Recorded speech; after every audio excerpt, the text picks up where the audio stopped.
बस बेटा संभाल संभाल के इसकी गर्दन उठो बस अब पीछे हटो तुम रुक जाओ जल्दी जाओ चाकू से काट डाला दोनों खंजर से जुबा कर डाला जाओ पीछे जल्दी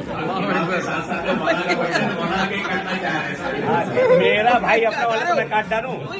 भाई बिस्मिल्लाह पर मोहम्मद वाले मोहम्मद सलवात